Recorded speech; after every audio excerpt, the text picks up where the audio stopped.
काली गाई थला परेको 3 दिन भयो।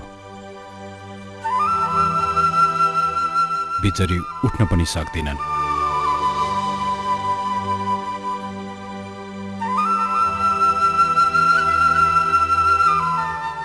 ला यिनको त परानै गयो। राम राम।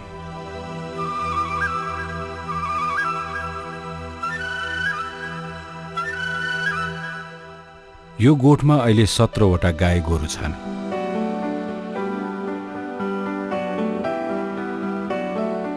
यी सबै बिरामी, अशक्त र वृद्धावस्थाका छन्।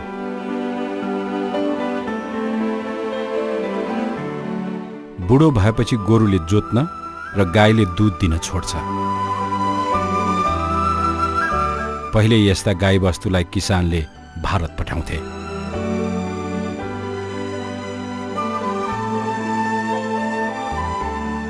तर अहिले गाउँभरिका बिरामी, अशक्त र वृद्धावस्थाका वस्तु भाव 200 रुपियाँमा किनिन्छ र नमरुन्जेल यहाँ पालिन्छ।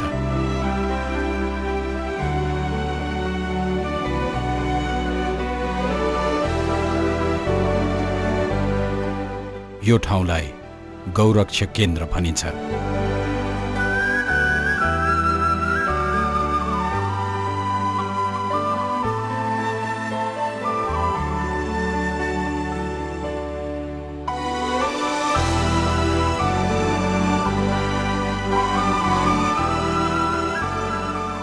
करिब 4 हप्ता अघि मात्र यहाँ ल्याइएको यो गाई भर्खरै मात्र मरेको छ।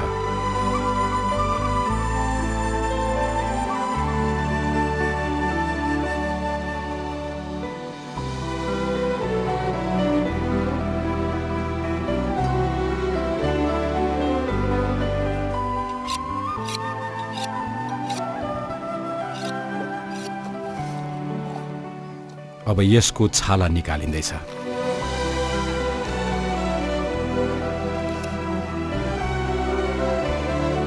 अनि मासु चाहिँ यहाँ राखिन्छ अनि गिद्धलाई खुवाइन्छ।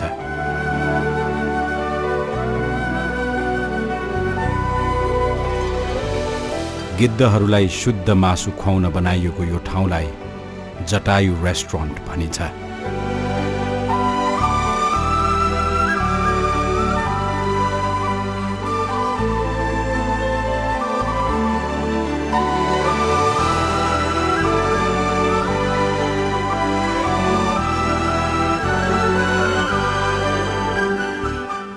नवलपरासी जिल्लाको कावासोती बजारबाट दक्षिणतर्फ करिब 5 किलोमिटर हिँडेपछि यो ठाउँमा पुगिन्छ।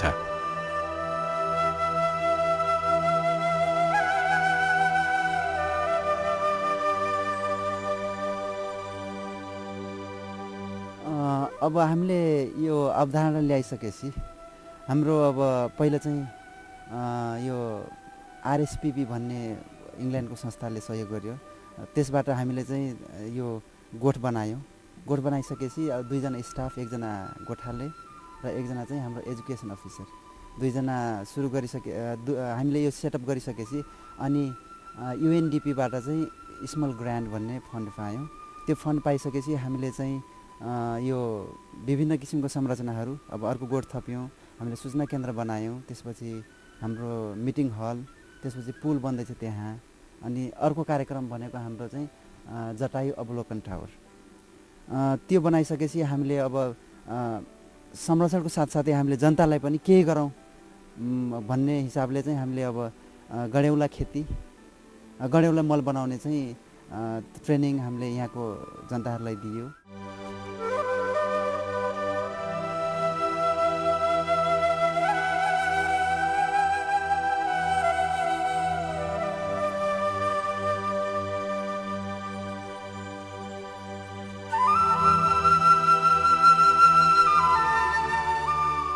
जैविक विविधता बचाउनका लागि गिद्धहरूको संरक्षण अति आवश्यक छ।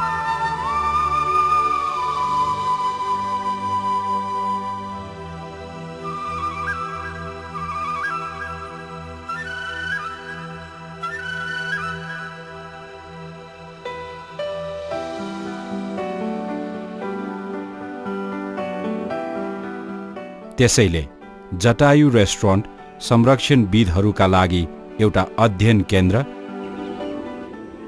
र गिद्धहरूका लागि आहारा स्थल हुन पुगेको छ।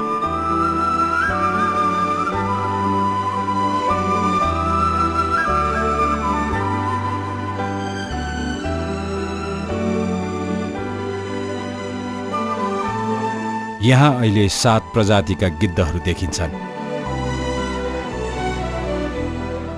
त्यसमध्ये 4 प्रजाति चाहिँ रैथाने हुन्।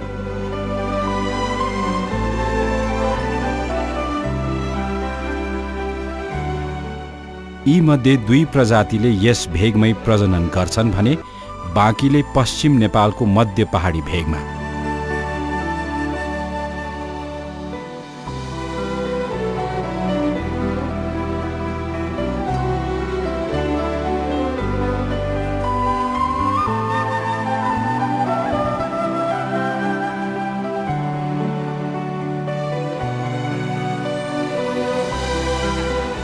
खुशीको कुरा, विश्वले नै अति सङ्कटापन्न मानेका यी 2 प्रजातिका गिद्धले यस भेगमै गुँड बनाउँछन्। नवलपरासी जिल्लामा पर्ने चितवन राष्ट्रिय निकुञ्जको मध्यवर्ती क्षेत्रमा मात्र 30 वटा डङ्गर र 2 वटा सानो खैरो गिद्धको गुँड देख्न सकिन्छ।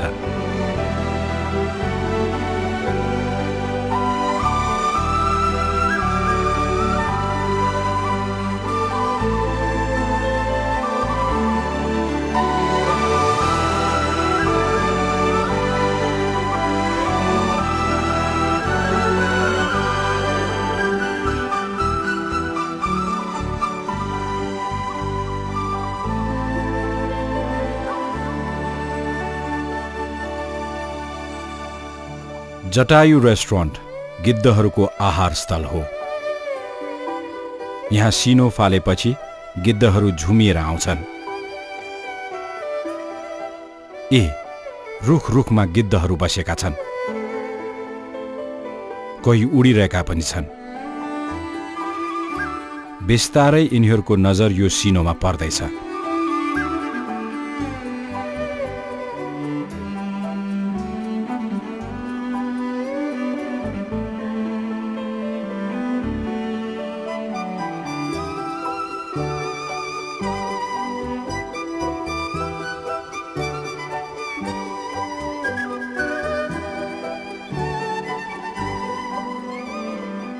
ल एकैछिनमा सिनो स्वात्तै पारिदिए गिद्धहरूले।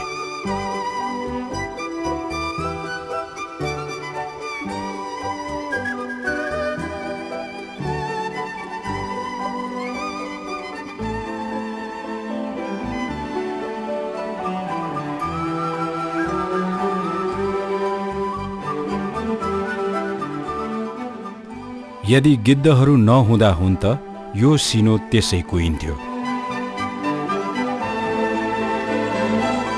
कुकुरहरूले लुछाचुडी गर्थे, रोग र दुर्गन्ध गाउँ छिर्न सक्थ्यो।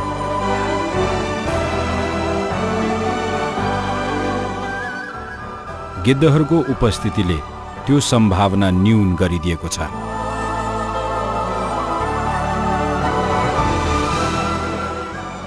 त्यसो त प्राकृतिक कुचिकार मानिने गिद्धको वातावरणीय सन्तुलनमा ठूलो भूमिका हुन्छ।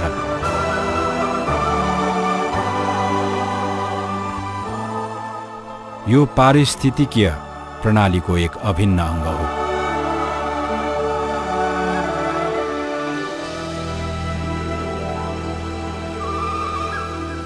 जैविक विविधता र वातावरणीय सन्तुलनका दृष्टिले यति महत्त्वपूर्ण पंक्षी नेपालबाट समेत बिस्तारै लोप हुँदैछ।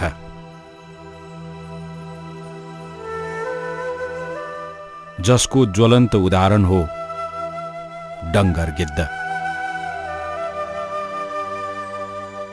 यो 1.5 दशक अघिसम्म नेपालमा करिब 1,50,000 को संख्यामा थियो।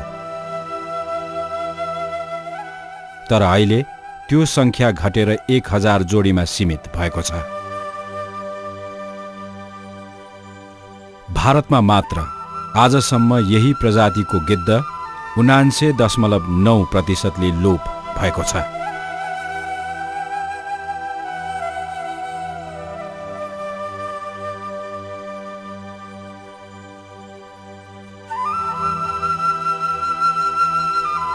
गिद्ध लोप हुनुको मुख्य कारण डाइक्लोफेनिक नामक औषधि हो।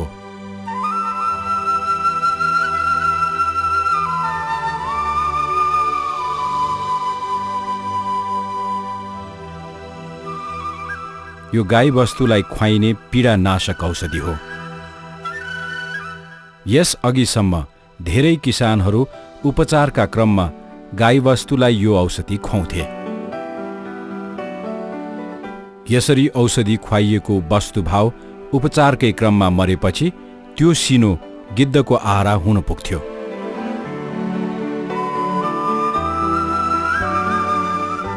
यस्तो मासु खाएपछि गिद्धहरू फटाफट मर्थे।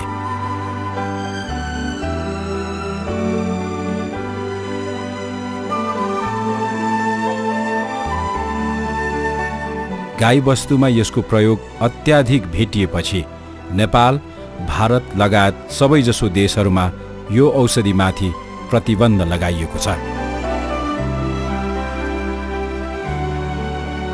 गिद्ध लोप हुने यो क्रम बढ्न थालेपछि 2063 सालमा जटायु रेस्टुरेन्ट स्थापना भएको हो,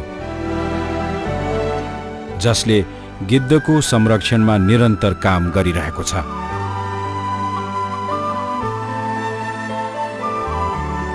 यसको स्थापना अघि यस भेगमा 70 को हाराहारीमा गिद्धहरू देखिन्थे। अहिले यो संख्या 160 नागेको छ।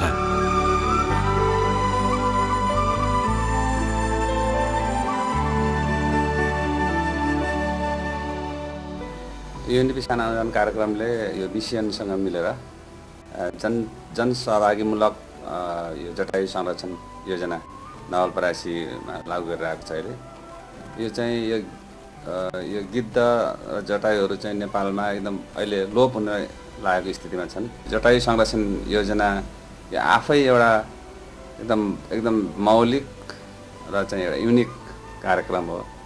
यस्तो संसारमा धेरै कम छ। हाम्रो नेपालमा त यही मात्रै होला अहिले।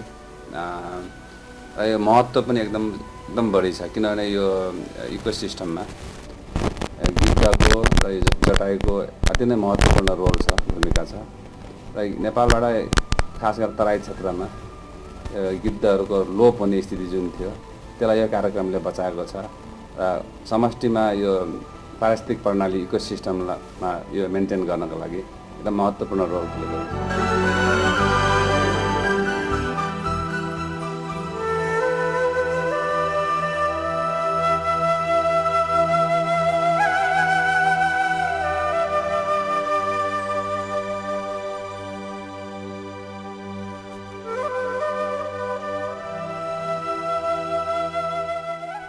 यो नवलपरासी जिल्लाको पिठौली गाउँ विकास समिति हो। यहाँका धेरैजसो घरका भित्तामा गिद्ध र अन्य चराचुरुङ्गीका पोस्टरहरू देख्न सकिन्छ।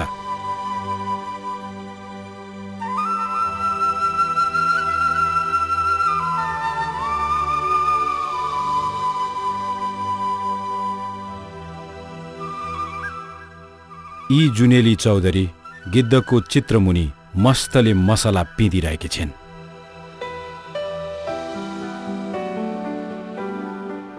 यो दृश्य देख्दा लाग्छ गाउँलेमा ठूलै परिवर्तन आएछ।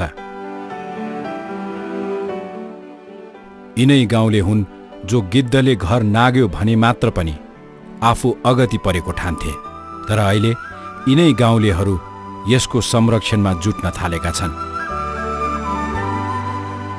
पहिला के भन्थे भने एक गिद्ध जाने उडेर घरमाथिबाट जाँदाखेरि पनि ल गिद्ध आयो, घर नाग्यो, बाहुन ल्याएर जाने चोखाउनु पर्छ भन्ने कुरा जुठो पनि मान्थ्यो। अब अहिले आएर जुठो चाहिँ होइन जस्तो लाग्यो मलाई। सबैजना भएर गिद्धको जाने बारेमा जाने अहिले लागि परे पनि छ। यो कार्यक्रम आएकोमा हामी यो गाउँ लगायत गाविस सिङ्गो देश नै यसमा चाहिँ हामीलाई एकदम खुसी लागिरहेछ कि तपाईँहरूले कार्यक्रम यहाँ दिनुभयो, 2-4 जना भाइहरूले रोजगार पाउनुभयो होइन। यस्तै गरेर यो कार्यक्रम बढ्दै जाओस् र यहाँ थायी रूप लियोस् भन्ने चाहिँ हामी सबैजनाको इच्छा छ।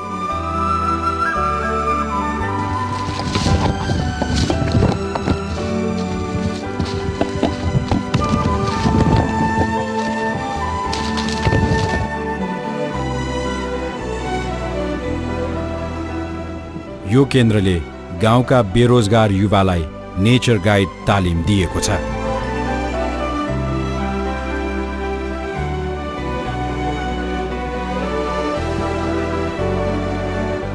घर घरमा गई गिद्धको उपयोगिताबारे जनचेतना फैलाउन थालेको छ।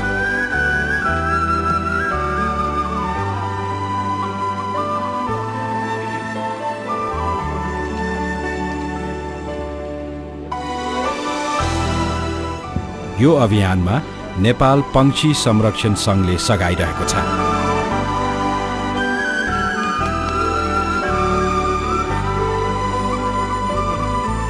जब हाम्रो पहलमा चाहिँ औषधि व्यवस्था विभागले डाइक्लोफेनाक भन्ने जुन पशुको लागि प्रयोग गर्ने औषधि थियो त्यसलाई ब्यान गरे, प्रतिबन्ध लगायो।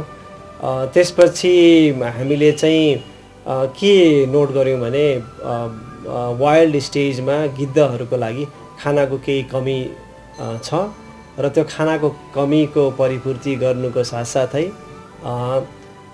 जुन खाना गिद्धहरूले खान्छन् त्यो चाहिँ स्वच्छ र डाइक्लोफेनाक रहित होस् भन्ने उद्देश्यले हामीले यो भल्चर रेस्टुरेन्ट, जटायु रेस्टुरेन्टको चाहिँ नवलपरासीमा स्थापना गऱ्यौँ र यो रेस्टुरेन्ट स्थापना गरिसकेपछि त्यहाँ आउने गिद्धको सङ्ख्या बढेर गएको छ र त्यसको साथसाथै पहिले जति गिद्धहरूले गुण लगाउँथे त्यहाँ अहिले चाहिँ आएर दोब्बर भएको छ। अब यसमा यो भल्चर रेस्टुरेन्ट खोल्ने आइडिया चाहिँ नेपाल पन्छी संरक्षण सङ्घको हो र यसमा चाहिँ आर्थिक सहयोग गर्ने अथवा प्राविधिक सहयोग गर्नेमा युकेको RSPB, royal society for protection of birds र नेपालमै स्थित संयुक्त राष्ट्र सङ्घीय विकास कार्यक्रमको साना अनुदान कार्यक्रम अन्तर्गत हामीलाई चाहिँ आर्थिक सहयोग प्राप्त भएको छ। र यो गिद्ध रेस्टुरेन्ट जुन जटायु रेस्टुरेन्ट छ यसको चाहिँ विशेषता भनेको सम्पूर्ण विश्वमा हेर्दाखेरि समुदायले यसरी सञ्चालन गरेको भल्चर रेस्टुरेन्ट चाहिँ विश्वमा कहीँ पनि नभएको हामीले पायौँ र नेपालमा यो विश्वकै एकमात्र समुदायले सञ्चालन गरेको भल्चर रेस्टुरेन्ट भनेर हामीले यसलाई भन्छौँ। जेनरल अडियन्सलाई त मेरो के छ भने एउटा अनुरोध कि यो गिद्ध बचाउनमा चाहिँ यो संस्था र अथवा सरकारले मात्रै गरेर हुँदैन, प्रत्येक समुदायको चाहिँ यसमा हातेमालो चाहिन्छ, हामीलाई सपोर्ट चाहिन्छ र गिद्ध भनेको चाहिँ एकदमै लाभदायक पन्छी हो, लाभदायक जनावर हो। यो हेर्दाखेरि मात्रै नराम्रो देखिन्छ तर यसले गरेका कामहरू मानिसलाई प्रत्यक्ष रूपमा निकै फाइदा पुग्ने कामहरू हुन्छ र यसको संरक्षणको लागि समुदायबाटै लाग्नुपर्ने मेरो अनुरोध छ। यो अभियानमा संलग्न गाउँलेको उत्साह हेर्दा आउने दिनमा यी गिद्धहरू यसरी नै रम्न पाउने छन् भनेर आशा गर्न सकिन्छ।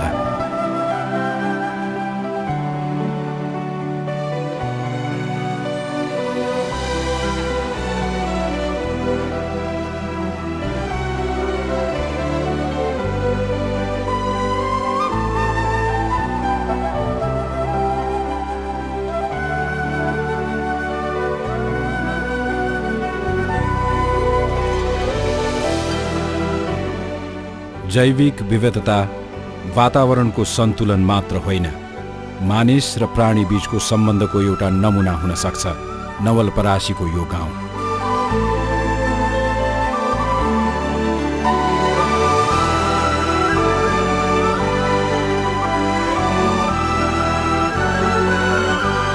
Vultures are a crucial part of Nepal's environment and Nepal's wildlife. And as well as having a right to be here, they do a very important job in disposing of carcasses. So without vultures, we've got big problems across Nepal and across India of animal carcasses, particularly cattle and buffalo. They're no longer being consumed. Vulture restaurants are an innovative idea. They're a good idea and they're part of the solution. So certainly in West Nowalparasi, where I have visited, they're doing tremendous work making sure that safe food is available for vultures. And That's crucial. They're buying and being given old cows and old buffalo, and they're giving them a safe retirement. And when those animals die, they make sure that they have no veterinary drugs, no diclofenac in them, and they're putting those animals out for the vultures. And it appears to be working, so we're attracting more vultures into that area. So I say it's part of the solution, because also in West Narrabirassi they've gone around, they've visited all the vets, all the farm shops, all the pharmacists, and made sure that diclofenac is not in that area, which I think that's the real key message of what they're doing very well.